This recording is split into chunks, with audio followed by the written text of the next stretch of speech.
I'm pregnant with your husband's baby. My sister Amber stood in my living room, one hand on her hip, the other resting on her flat stomach. She wore my favorite blue dress, the one I'd been searching for all week. Behind her, my husband Julian shifted uncomfortably, unable to meet my eyes. I set down my coffee mug carefully, watching them both with the kind of calm that comes from already knowing the truth. "Congratulations," I said evenly. Amber's confident smile faltered slightly. She'd clearly expected tears, screaming, maybe even violence. Instead, I reached into my purse and pulled out a cream envelope. "I think you should both read this." Julian finally looked at me, confusion replacing his guilt. "What is that?" "Something I prepared 3 months ago," I replied, sliding it across the coffee table. "When I first discovered your affair."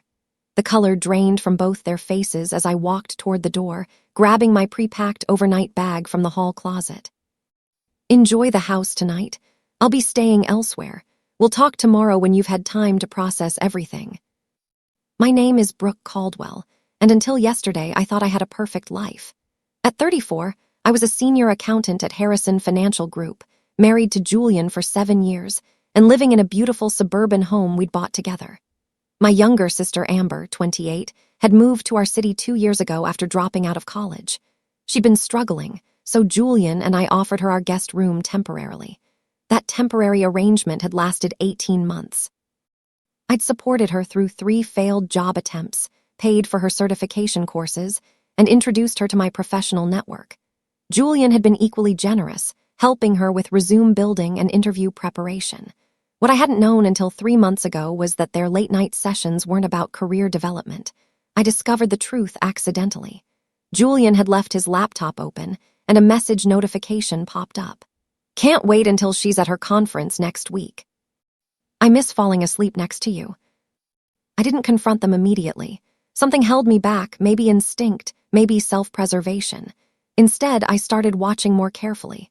The way Amber touched Julian's shoulder when passing him, how they'd stopped talking when I entered rooms, the knowing glances they exchanged across the dinner table. I began documenting everything. Screenshots of messages, credit card statements showing hotel charges on nights Julian claimed to be working late.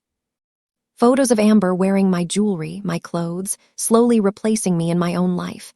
But I didn't just collect evidence. I started preparing. I opened a separate bank account and quietly transferred my salary there. I consulted with 3 different divorce attorneys, choosing the sharpest one. I reviewed all our assets, our mortgage, our investments. Julian had always insisted on handling our finances, claiming he was better with numbers. The irony wasn't lost on me, since I was literally a professional accountant. When I finally examined our joint accounts closely, I discovered he'd been slowly draining them. The envelope I'd given them contained divorce papers, filed that morning. But it also included something else, a complete financial audit of our marriage. I discovered that Julian had transferred over $40,000 to a separate account over the past year.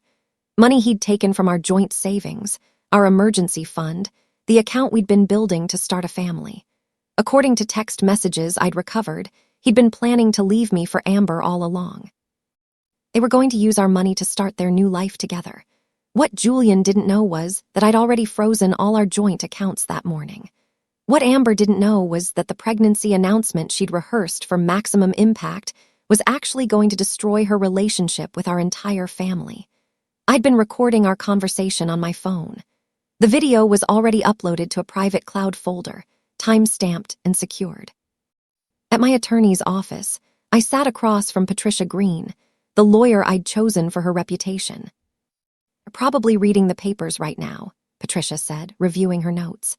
"Based on the evidence you've provided, we have an extremely strong case. The financial transfers alone constitute marital fraud."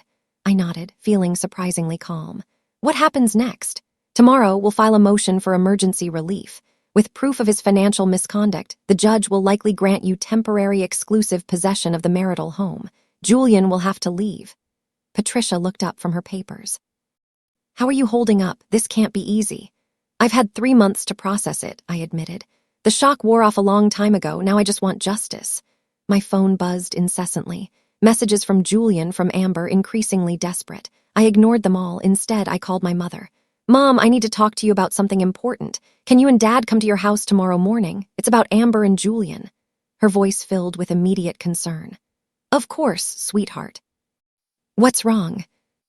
"I'll explain everything tomorrow," I said gently. "Just know that I'm okay. I'm staying at the Grandview Hotel tonight." After hanging up, I finally read Julian's messages. The progression was almost predictable. First, confusion and defensiveness. Then anger. Finally, panic as he apparently tried to access our accounts and found them frozen. "You can't do this," his latest message read. "That's our money. You're stealing from me." I forwarded the message to Patricia with a simple note. "Add this to the file." Amber's messages were different. She tried the sympathy route first. "Brooke, I never meant to hurt you. It just happened. You can't understand what Julian and I have." Then, when I didn't respond, she shifted to anger. "You always thought you were better than me. This is why Julian chose me instead." I saved every message, every voicemail, building my case with each desperate communication. The next morning, I met my parents at their house. Dad opened the door, worry creasing his face. Mom was already crying before I'd even started explaining. "Tell us what's happening," Dad said, guiding me to the living room couch. I'd brought my laptop. I showed them everything. The messages between Julian and Amber, the financial records proving his theft, the timeline of their affair that had been unfolding under my own roof. "That's why Amber's been so secretive lately," Mom whispered, her hand over her mouth. "I thought she was just stressed about finding work." "There's more," I said quietly. "She came to the house yesterday and announced she's pregnant with Julian's baby." Dad's face turned red. "That little—" "She's not pregnant," I interrupted. "I accessed her medical records. She's my emergency contact, so I still have legal access. She saw her doctor 2 weeks ago for a routine checkup. There's no pregnancy. She lied to hurt me." Mom started crying harder. "How could she do this to you? You gave her everything." "I think that's exactly why," I said. "She wanted my life, my husband, my home, my stability." The emergency hearing was scheduled for that afternoon. Patricia had moved quickly, and the judge had agreed to see us given the evidence of financial misconduct. Julian showed up with a hastily hired attorney, a young associate who looked overwhelmed. Amber wasn't there, which was expected since she wasn't legally part of the proceedings yet. The judge reviewed our documentation with a stern expression. Julian's attorney tried to argue that the account freeze was unfair, that his client needed access to funds for living expenses. "Your Honor," Patricia stood smoothly, "Mr. Caldwell transferred $43,000 to a hidden account over 12 months. He has access to those funds. Mrs. Caldwell simply protected what remained of their joint assets from further theft." The judge looked at Julian over her glasses. "Mr. Caldwell, did you transfer marital funds without your wife's knowledge or consent?" Julian's attorney whispered urgently to him. Finally, Julian answered, "I was planning for our future." "Whose future?" the judge asked sharply. "Yours and Mrs. Caldwell's, or yours and someone else's?" The silence stretched uncomfortably. Finally, the judge ruled. "I'm granting Mrs. Caldwell's motion for emergency relief. Mr. Caldwell, you have 48 hours to remove your personal belongings from the marital home. Mrs. Caldwell will have temporary exclusive possession pending the divorce proceedings. The account freeze remains in place until we complete financial discovery." Julian's face went pale. His attorney tried to object, but the judge cut him off. "The evidence of financial misconduct is clear. This court does not look favorably on spouses who hide assets. Be grateful I'm not ordering you to return those funds immediately." Outside the courthouse, Julian caught up to me. "Brooke, please, we can work this out. I made a mistake, but we can fix this." I stopped walking and turned to face him. "A mistake is forgetting an anniversary. You conducted a year-long affair with my sister, stole our money, and planned to abandon me. Those aren't mistakes. Those are choices. I never meant to hurt you. You just didn't care if you did." That evening, I changed all the locks on our house. Julian arrived with Amber to collect his things, and I let them in under supervision. I'd hired a local off-duty police officer to be present just to ensure everything remained civil. Amber tried to speak to me multiple times. I ignored her completely, treating her like she didn't exist. The look of frustration on her face was oddly satisfying. "You can't ignore me forever," she finally snapped. "We're sisters." "We were sisters," I corrected, still not looking at her. "Now you're just the woman who slept with my husband."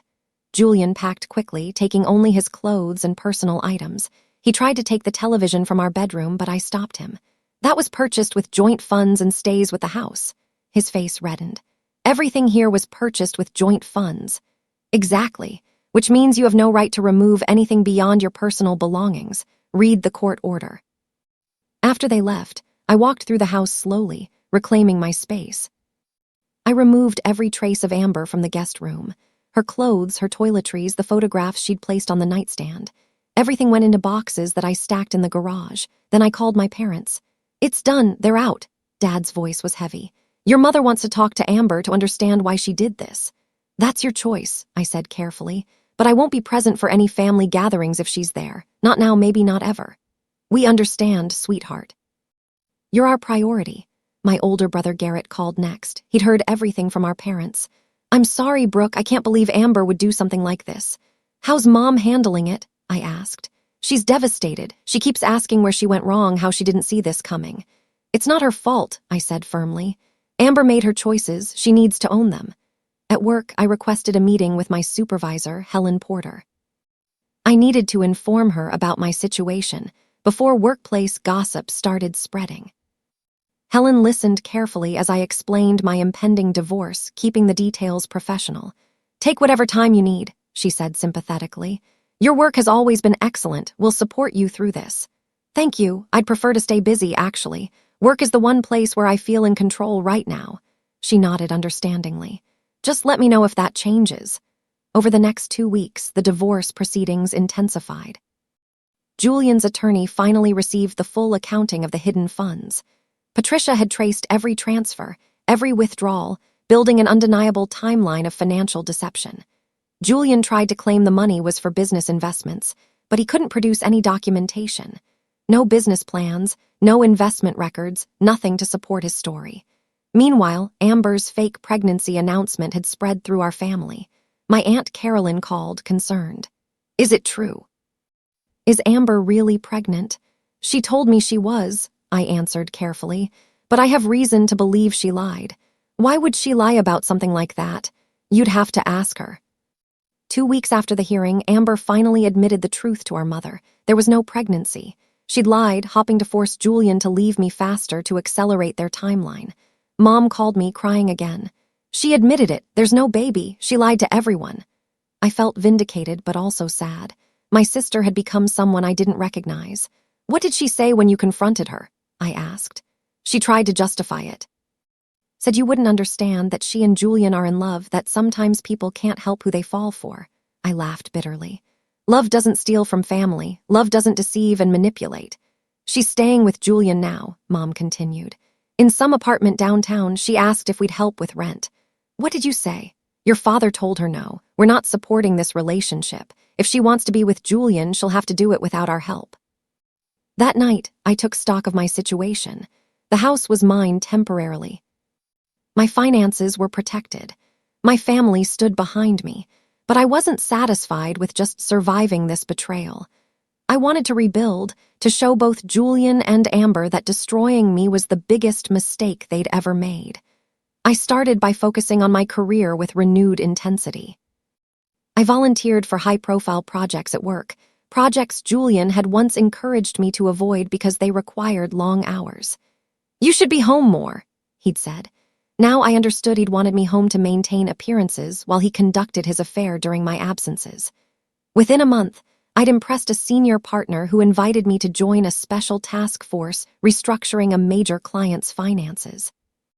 The opportunity came with a significant raise and the potential for promotion to senior management. At the same time, I heard through mutual friends that Julian and Amber's relationship was struggling. The reality of their situation, living in a small apartment with limited funds, was far less romantic than their secret affair had been.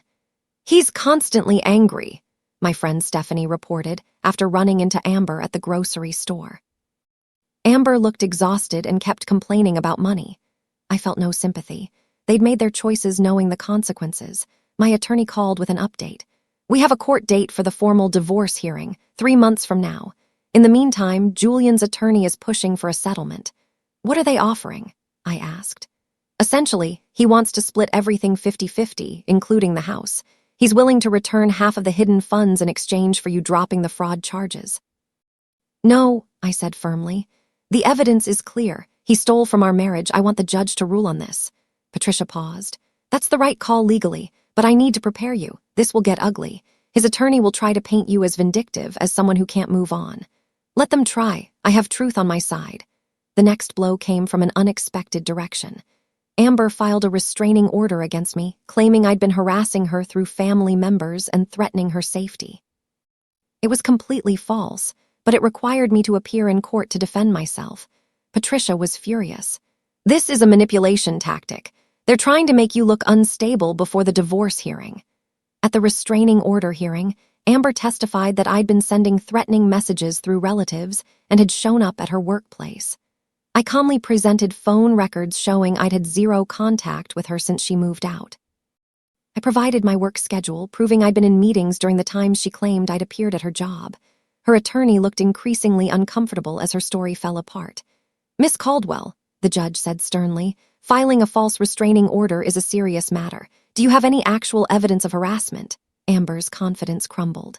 "She's turning our family against me. She's making everyone hate me." "That's not grounds for a restraining order," the judge replied. "Request denied." "And I'm warning you, Miss Caldwell, making false accusations in this court will not help your sister's case or your own reputation." Outside the courtroom, I finally addressed Amber directly. "You need to stop. Every lie you tell, every manipulation you attempt just makes everything worse." "You've already won," she shot back. "You got the house, the family, everything. What more do you want? I want you to take responsibility for what you did. I want you to stop playing the victim." She laughed harshly. "I loved him first. I fell in love with Julian while living in your house, watching how you treated him. You took him for granted. So you decided to take him instead. I decided to show him what real love looked like." I shook my head. "Real love doesn't hide in shadows. It doesn't steal and lie. What you have with Julian isn't love, Amber. It's just mutual selfishness." She opened her mouth to respond, but I walked away. I was done giving her any emotional energy. The divorce hearing finally arrived. The courtroom was formal and cold, nothing like the television dramas. Julian's attorney presented their case first, trying to portray the marriage as mutually broken, suggesting both parties had contributed to its failure. Then Patricia stood up. She methodically presented our evidence. The timeline of the affair, conducted in our home while I was at work. The financial transfers, each one documented and unjustified. The messages between Julian and Amber discussing their plans to build a life with my money. "Your Honor," Patricia concluded, "this isn't a case of mutual breakdown. This is a case of calculated betrayal and financial fraud. Mrs. Caldwell trusted her husband and sister. They exploited that trust systematically." The judge reviewed the documents silently. Finally, she looked at Julian. "Mr. Caldwell, you transferred over $40,000 from joint accounts without your wife's knowledge. Can you explain where that money went?" Julian's attorney whispered to him urgently. "I was planning for the future," Julian said weakly. "Whose future?" the judge asked again. Mine and Amber's." The courtroom went silent. "So you stole marital assets to fund an affair?" Julian's face reddened. "I was going to pay it back." "When? After you'd left your wife?" The judge shook her head. "I've seen enough." Her ruling was comprehensive. I received the house, with Julian's name removed from the deed. I kept all marital assets except for his personal retirement account. Julian was ordered to repay the full $43,000 he'd transferred, plus interest. The judge's reasoning was clear. When one spouse commits financial fraud, they forfeit their right to equal distribution. Outside the courthouse, Julian looked devastated. His attorney patted his shoulder sympathetically, probably already calculating his own bill. I felt lighter than I had in months. Justice, real justice, had been served, but I wasn't done yet. There was still one more step in reclaiming my life. I'd been quietly investigating something else during the divorce proceedings. Julian's claim that he'd been planning business investments with that stolen money had intrigued me, so I'd done some research. What I discovered was illuminating. Julian had indeed planned to invest the money, but not in any legitimate business. He'd been approached by a former college friend about a cryptocurrency scheme, one that promised enormous returns with minimal risk. The classic too-good-to-be-true scam. He'd given nearly $30,000 to this investment 3 months ago. The money was gone, evaporated into the digital void like so many crypto scams. Julian had lost most of what he'd stolen, which explained his desperate need to settle the divorce quickly. He needed access to remaining marital assets to cover his losses. I provided this information to Patricia. "Can we use this?" I asked. "Absolutely. It proves he wasn't just planning for a future with your sister. He was also gambling away marital assets on a scam. The judge needs to know this." We filed an emergency motion to present new evidence. The judge agreed to hear it. When Julian realized what was happening, he tried to stop the hearing. His attorney argued the information was obtained improperly. "Your Honor," Patricia countered, "Mrs. Caldwell simply investigated public records and legitimate sources. The information is accurate and relevant to asset distribution." The judge allowed it. When she learned Julian had lost $30,000 in a crypto scam, her expression hardened even further. "Mr. Caldwell, you not only stole from your wife, you squandered marital assets on an obvious fraud scheme." Julian had no defense. His attorney looked ready to quit on the spot. The judge modified her ruling. Julian now owed the full amount plus penalties, and his wages would be garnished until the debt was repaid. That evening, I sat in my house, truly alone for the first time in years, but I didn't feel lonely. I felt free. My phone rang. It was Garrett. "I heard about the final ruling. You won everything." "I just took back what was mine," I corrected. "There's a difference." "How do you feel?" he asked. "Relieved, vindicated, ready to move forward." "And Amber?" I paused, considering. "I feel sorry for her, actually. She destroyed our relationship for a man who's now broke, facing garnished wages, and who'll probably blame her for everything eventually." 2 months after the divorce was finalized, I heard through family that Julian and Amber had broken up. The pressure of his financial situation, combined with the reality that their affair had cost them both everything, had torn them apart. Amber tried calling me once. I didn't answer. She left a voicemail. "Brooke, I know I don't deserve it, but I need to talk to you. I made terrible mistakes. I'm sorry for everything." I deleted it without responding. Some betrayals don't deserve forgiveness, at least not yet. Maybe someday, but not now. Instead, I focused on rebuilding.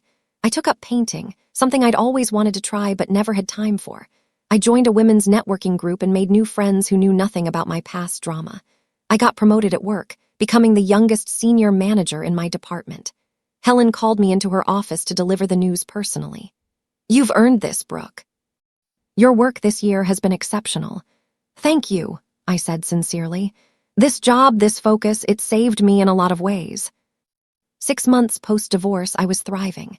I'd redecorated the house, removing every trace of my life with Julian. New furniture, new paint colors, new artwork. It felt like mine now, not ours. I started dating casually, nothing serious, just reminding myself that I was still desirable and worthy of respect. My parents remained supportive throughout. Mom struggled with the situation with Amber, torn between her daughters. "She's asking to come to Christmas dinner," Mom said during one of our weekly calls. "I want to say yes, but I won't if it means you won't come. It's your house, Mom. You can invite whoever you want. But you're our priority, Brooke. What you went through, what she did to you, that can't be ignored." I thought carefully. "Give me time, maybe next year or the year after, but not this Christmas. This year I need family who actually supported me." "Of course, sweetheart, Amber will understand." I doubted that, but I appreciated my mother's support.